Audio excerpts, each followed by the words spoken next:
Guys, good evening present. आज मैं आपसे बातचीत करना चाहती हूँ आज रात की प्रार्थना में, और आज मैं प्रत्येक मरीजों से बातचीत करना चाहती हूँ गाइस। यदि आप वाकई में परमेश्वर की सेवा करना चाहते हैं तो आपको सचमुच परमेश्वर के पीछे चलने की ज़रूरत है, और उसकी आज्ञा के अनुसार जो है आपको जीवन व्यतीत करने की ज़रूरत है गाइस। मैं कहना चाहती हूँ कि सचमुच आज रात की प्रार्थना में मैं आपको सेट करना चाहती हूँ। मैं प्रत्येक मनुष्यों के लिए जो है बात करना चाहती हूँ, और आप लोगों को मैं सेट करना चाहती हूँ कि परमेश्वर आपसे क्या बातचीत करना चाहते हैं। यदि आप वाकई में परमेश्वर की सेवा करना चाहते हैं तो आपको सचमुच परमेश्वर के पीछे चलने की ज़रूरत है गाइस।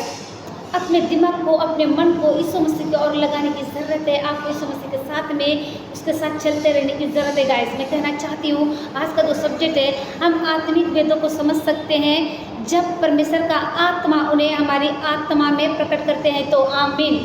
सचमुच जब परमेश्वर की आत्मा आपकी आत्मा में प्रकट करेंगे तो आप सचमुच परमेश्वर की वेदों को समझ सकेंगे। उनकी हर एक अदृश्य कार्यों को आप समझ सकेंगे, उनके हर एक कार्यों को आप समझ सकेंगे गाइस। मैं आपको सेट करना चाहती हूँ आज रात की प्रार्थना में, और मैं कहना चाहती हूँ क्योंकि उसकी दृष्टि में क्या कहते हैं परमेश्वर, यहाँ पर यीशु मसीह कहते हैं कि हर एक लोगों से बातचीत करना चाहती हूँ कि शारीरिक मनुष्य परमेश्वर की आत्मा की बातों को ग्रहण नहीं करते। आमीन। क्या कह रहे हैं, शारीरिक व्यक्ति जो है परमेश्वर की बातों को ग्रहण नहीं करते क्योंकि वे उसकी दृष्टि में मूर्खता की बातें हैं, और वह उन्हें जान सकता है कि क्योंकि उनकी जांच आत्मिक रीति से होती है। आमीन गाइस। आपको मैं बता देना चाहती हूँ, जो कोई शारीरिक के अनुसार चलता है वे आत्मिक बातों को समझ नहीं सकते, और जो कोई आत्मिक के अनुसार चलता है वो जो है संसार की बातों को नहीं समझते गाइस। वो संसार की बातों को अपने अंदर आने भी नहीं देते हैं। लेकिन जो सचमुच जो संसार के अनुसार चलते हैं तो वो परमेश्वर की आत्मा की बातों को भी समझ नहीं पाएंगे, और वे संसार के अनुसार चलने लगेंगे और कार्य करने लगेंगे। यहाँ पर क्या कहते हैं परमेश्वर, क्योंकि उनकी जांच आत्मिक रीति से होती है। जो परमेश्वर की व्यवस्था के अनुसार चलते हैं, जो परमेश्वर की आज्ञा के अनुसार चलते हैं, परमेश्वर उनको जांच करते हैं गाइस। मैं यह बताना चाहती हूँ कि मानवीय बुद्धि से ईश्वरीय तत्वों को समझना संभव नहीं है गाइस।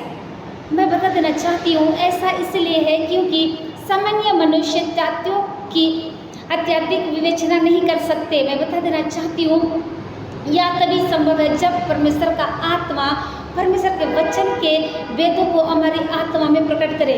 आप परमेश्वर की बातों को तभी समझ सकेंगे जब परमेश्वर की आत्मा आपके आत्मा में परमेश्वर के वचनों को प्रकट करेंगे, अन्यथा आप समझ नहीं पाएंगे।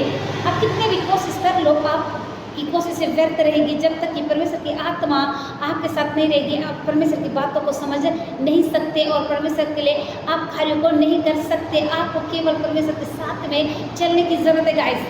सो गाइस, मैं कहना चाहती हूँ आप आज रात की प्रार्थना में आपसे करना चाहती हूँ, आइए अपने साथ में निकाल लीजिए। क्या कहते हैं, बहुत ही प्यारा खूबसूरत वचन है इब्रानियों का 4 का 12 में, जहाँ पर कुछ इस प्रकार से लिखा हुआ है, क्योंकि परमेश्वर का वचन जीवित और प्रबल है और किसी भी दोधारी तलवार से भी तीखा और छोका है। वह प्राण और आत्मा, जोड़ों और गुदे को आर पार छेदता और बेधता है, और विचारों को तथा भावनाओं को वह परखता है। आमीन गाइस।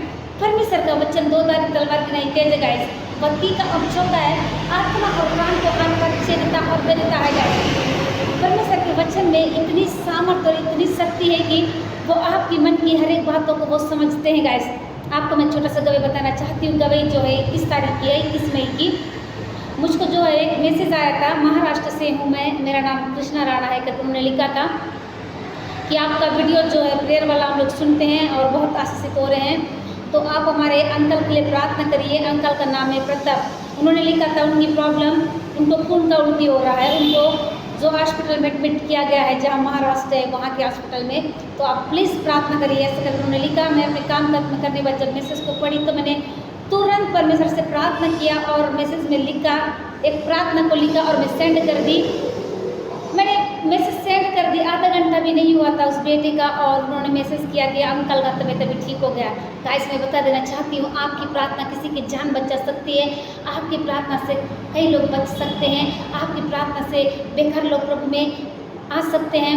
आपकी प्रार्थना से ना सोने वाले लोगों तक सुसमाचार का प्रचार पहुँच सकता है। गाइस, आप किसी की मदद करिए। परमेश्वर ने आपको खूबसूरत प्रेयर लाइफ दिया है तो आप दूसरों के लिए जीना सीखिए। सो गाइस, मैं कहना चाहती हूँ कि परमेश्वर का वचन जो है दोधारी तलवार की नहीं तेज है, वह तीखा और चोखा है, आत्मा और प्राण को आर पार छेदता बेधता है। तभी तो उस अंकल को परमेश्वर ने यूं ही चुटकी में जो है चंगाई को दे दिया। गाइस, मैं कहना चाहती हूँ मैंने यहाँ से प्रार्थना किया और परमेश्वर ने वहाँ चंगाई को दे दिया। मैंने कहा प्रभु मैं नहीं जा सकती, पर आपके स्वर्गदूत जा सकते हैं, आप जा सकते हैं। इसलिए आपको निरंतर प्रार्थना करते रहने की ज़रूरत है। जो भी निवेदन आता है उन सारे लोगों के लिए आप प्रार्थना करते रहने की ज़रूरत है गाइस। यहाँ पर परमेश्वर का वचन बहुत ही खूबसूरत तरीके से आपसे बातचीत कर रहे हैं। क्या कहते हैं, शारीरिक मनुष्य जो है शरीर के अनुसार बात करते हैं और आत्मिक मनुष्य आत्मा के अनुसार वे बातचीत करते हैं। मैं आपको कहना चाहती हूँ कि क्या कह रहे हैं यहाँ पर, आप विश्वास करने लगते हैं। जो शरीर में रहते हैं वे आप विश्वास करने लगते हैं, और जो आत्मा में रहते हैं वे आत्मा की बातों को करते हैं, आत्मा की दुनिया में रहते हैं। जो शरीर के अनुसार लगता है उनको अविश्वास लगता है, विश्वास भी गाइस। इसलिए यीशु मसीह कहते हैं कि सबसे पहले आप अपने जीवन को पवित्र करो और इसको तैयार करो, इस दिल में यीशु मसीह को बसाओ, तब आप परमेश्वर को समझ सकते हैं कि मनुष्य अपना जो है स्वयं की बुद्धि से आत्मिक खोज करता है गाइस, परमेश्वर की इच्छा के अनुसार नहीं, परंतु वो अपनी इच्छा के अनुसार खोज करने लग जाता है। वो ईश्वर को यहाँ वहाँ ढूंढते हैं गाइस, तीर्थ स्थलों में जाकर, अन्य जगहों में जाकर लोग ढूंढते हैं, लेकिन फिर भी वो नहीं मिलते हैं। वो जबकि हमारे हृदय में ही रहते हैं। बशर्ते ये है कि हमको पूरे पवित्र मन से हमको यीशु मसीह के पास में जाना है, तब वो आपसे बातचीत करेंगे गाइस। आपको मैं कहना चाहती हूँ, स्वयं की शक्ति से जीवन को जीने की कोशिश भी करते हैं। अन्य जाति के लोग जो है प्रभु को नहीं जानते हैं, ये लोग जो है परमेश्वर को पूरी तरह से खोजने की कोशिश करते हैं और उन तरह से जीने की कोशिश करते हैं। जब नहीं मिल जाता है तो कई लोग आत्महत्या भी कर लेते हैं गाइस। मैंने इतना श्रद्धा भक्ति से प्रार्थना किया, ये किया वो किया, नहीं मिला, और लास्ट में ये लोग खत्म हो जाते हैं। पर आपको ऐसा नहीं होना है गाइस, आपको विश्वास से प्रार्थना करना है। यीशु मसीह हर एक सवालों का जवाब है। यीशु मसीह सवालों का जवाब है गाइस। हमारे यीशु मसीह जो है सारे सवालों का जवाब यीशु मसीह के पास में आपको मिलेगा गाइस। आपको जो कुछ भी आंसर चाहिए, सारे सवालों का जवाब यीशु मसीह के पास मिलेगा। सो गाइस मैं कहना चाहती हूँ, जितने लोग मुझको देख रहे हैं, मैं कहना चाहती हूँ इस वचन को सुनकर आपका मन जो है बदल रहा है गाइस। मैं कहना चाहती हूँ, मैंने जो फेसबुक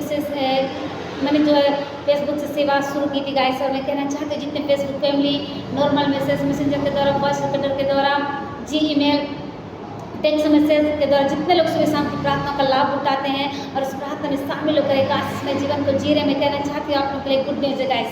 आप जो है मैंने जो आप लोग के लिए यूट्यूब चैनल खोल लिया है, आप वहाँ पर जाकर सुबह शाम की प्रार्थना का लाभ उठा सकते हैं।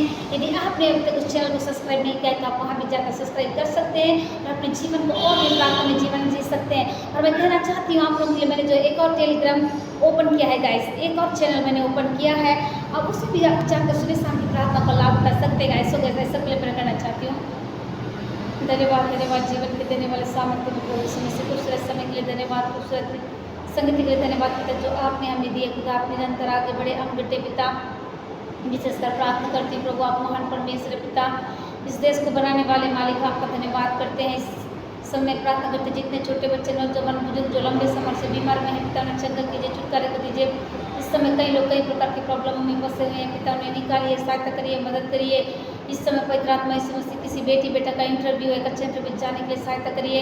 इस समय कोई बेटी बेटा अपने घर बनाना चाहते हैं उसकी सहायता मदद करिए। इस समय सुबह से लेकर शाम तक लोग जहाँ कहीं जाते हैं उनका जाने में शायद इस वक्त पवित्र आत्मा मैं और मेरा घराना मिलकर आपकी सेवा करने वाले हो सके।